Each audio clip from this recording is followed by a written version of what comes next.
श्री विष्णु जी, श्री शिव जी के माता पिता की जानकारी।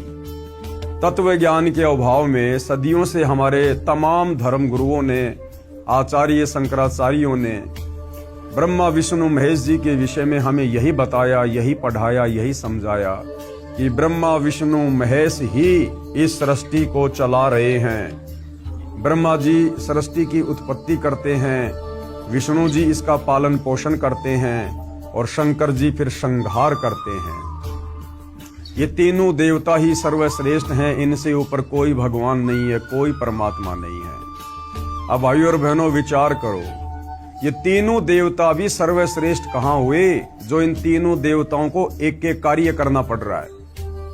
अगर यही सर्वश्रेष्ठ परमात्मा होते तो ये सारा का सारा कार्य तो इनमें से अकेला कोई एक ही कर लेता, लेकिन तीनों देवताओं को अलग अलग कार्य करने पड़ रहे हैं। जीवों की उत्पत्ति का कार्य श्री ब्रह्मा जी कर रहे हैं, जीवों के पालन पोषण का कार्य श्री विष्णु जी कर रहे हैं और अंत में मारने पीटने का, संहार करने का कार्य श्री शंकर जी कर रहे हैं। तो ये फिर आधे अधूरे हुए, ये कंप्लीट कहाँ हुए? अगर कंप्लीट होता तो इनमें से कोई एक ये सारे कार्य कर लेता, क्योंकि परमात्मा तो समर्थ होता है, सक्षम होता है।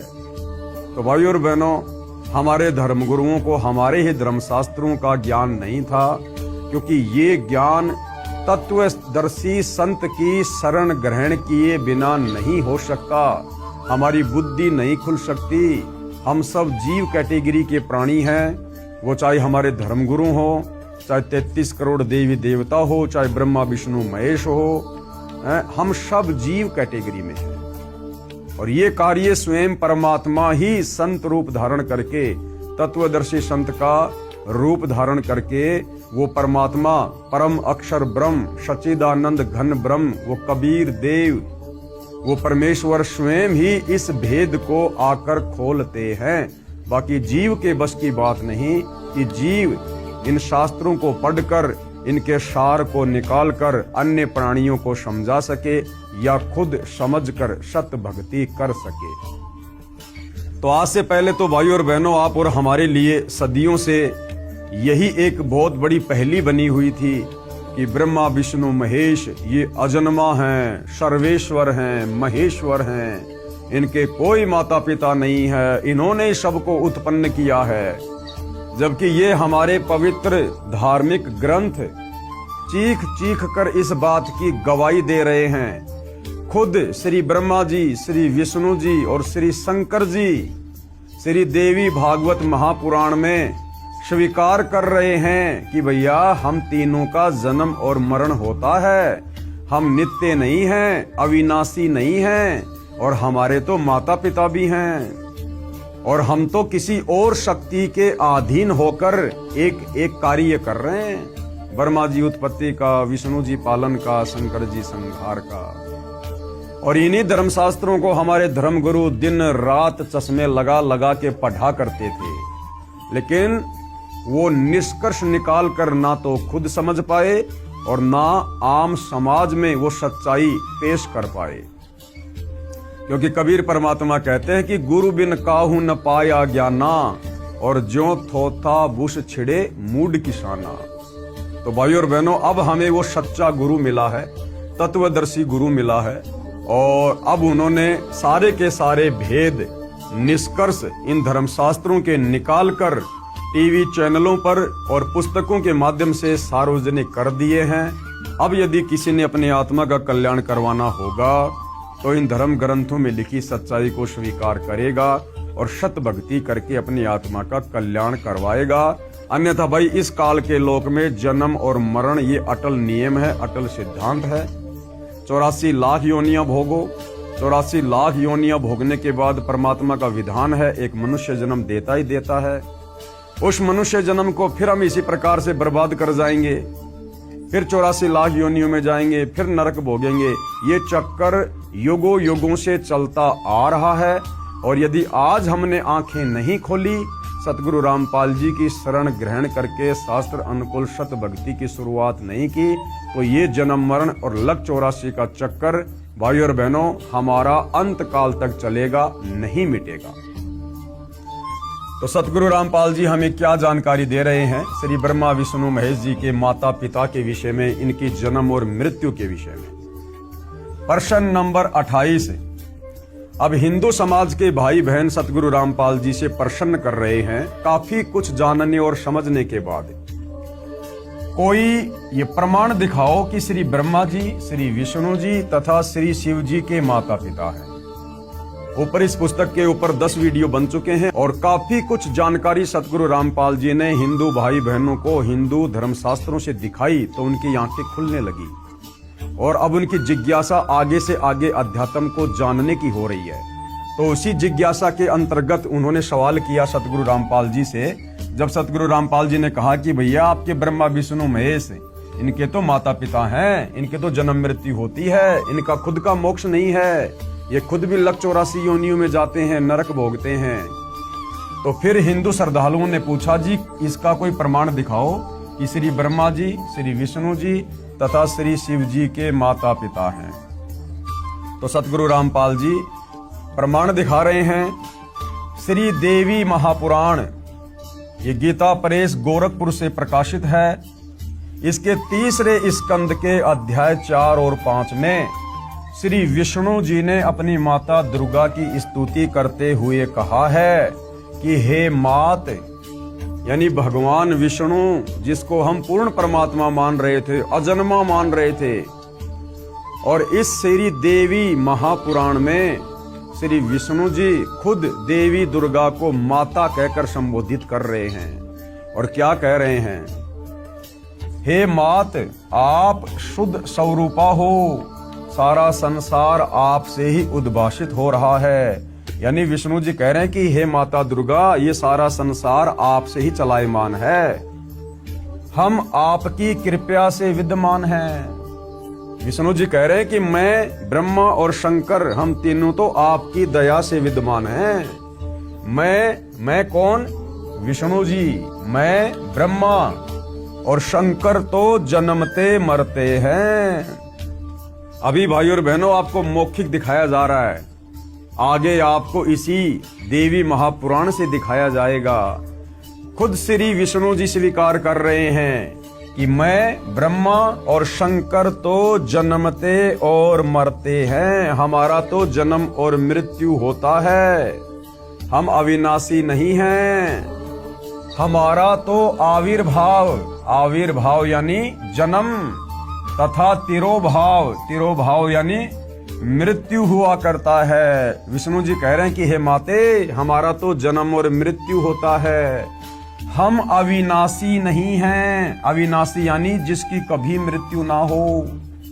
तो विष्णु जी कह रहे हैं कि हम तीनों देवता अविनाशी नहीं हैं, हम तो नाशवान हैं, हम जन्मते हैं और मरते हैं।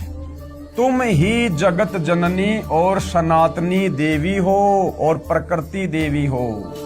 और विष्णु जी अपनी माता दुर्गा जी को क्या कह रहे हैं कि तुम ही जगत की जननी, यानी सारे संसार को जन्म देने वाली, और सनातनी देवी, सनातनी यानी सबसे पहले वाली, तुम ही सनातनी देवी हो और प्रकृति देवी हो। प्रकृति भी दुर्गा जी को कहा जाता है। अब श्री विष्णु जी को केवल इतना ही ज्ञान है, अपने विषय में इन्होंने सच्चाई बता दी, परंतु अब श्री विष्णु जी देवी दुर्गा से ऊपर नहीं जानते कि कोई और भी भगवान है, कोई और भी परमात्मा है। जबकि भाई और बहनों, आपको कल 10वें नंबर के वीडियो में इसी पवित्र पुस्तक से हिंदू धर्मशास्त्रों का हवाला देते हुए आप जियों को साबित कर दिया गया कि देवी दुर्गा भी राजा हिमालय को ज्ञान देते समय इसी देवी महापुराण में साफ साफ कह रही है अपने भगत हिमालय को कि और सब बातें छोड़ दे, यानी मेरी दुर्गा की पूजा भक्ति भी छोड़ दे और उस ब्रह्म की साधना कर जिसका ओम मंत्र है, तेरा कल्याण हो। यानी विष्णु जी तो देवी दुर्गा से ऊपर किसी को नहीं जानते और देवी दुर्गा अपने से ऊपर उस ब्रह्म की भक्ति करने के लिए कह रही है। और वो ब्रह्म यानी वो काल जो गीता का ज्ञान देता है, वो गीता जी में अध्याय 18 श्लोक नंबर 62 में अर्जुन को अपने से अन्य किसी और परम अक्षर ब्रह्म अविनाशी परमात्मा की भक्ति करने के लिए कह रहा है। तो भाई और बहनों, हमारे धर्म गुरुओं का अध्यात्म ज्ञान तो घुटनों में था, घुटनों में। और श्री ब्रह्मा विष्णु महेश को भी आध्यात्मिक ज्ञान नहीं था कंप्लीट। अगर श्री विष्णु जी को वेदों का ज्ञान होता, कंप्लीट आध्यात्मिक ज्ञान होता, तो देवी दुर्गा को सनातनी देवी कहकर संबोधित नहीं करता। तो क्या कह रहे हैं कि तुम ही जगत जननी हो और सनातनी देवी हो और प्रकृति देवी हो। अब शंकर भगवान क्या कह रहे हैं भाई और बहनों, अब शंकर जी के भी आध्यात्मिक ज्ञान का निष्कर्ष आप जियों के सामने है कि शंकर जी को कितना ज्ञान है। भगवान शंकर बोले, हे माता, यानी शंकर जी भी दुर्गा जी को अपनी माँ कहकर संबोधित कर रहे हैं। अब देख लो भाई और बहनों, हमारे धर्मगुरु कहा करते थे कि देवी दुर्गा का कोई पति नहीं है। अरे पति नहीं है तो देवी दुर्गा ने फिर ब्रह्मा विष्णु महेश ये तीनों पुत्र कहां से उत्पन्न कर दिए। और देवी दुर्गा अगर शादीशुदा नहीं है तो फिर मांग में सिंदूर क्यों भरती है, माथे पर टिक्की क्यों लगाती है, 16 श्रृंगार क्यों करती है।